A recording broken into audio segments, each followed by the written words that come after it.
If you approve it on time. Pati yung business building, pagaling dito dyan sa engineer's office, punta ka doon sa bombero. Sa engineer's office, magbayad ka. And the permit to operate the building, or building permit, simply called, nababara. Yun ang reklamo ngayon nito siya. Kaya sabi ko sa Congress, either you do something out of it, or we will rot forever.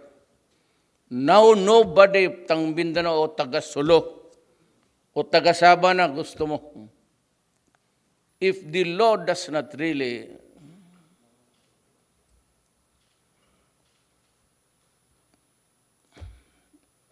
wala tayong magawa. Kayong mga negosyante, bidding.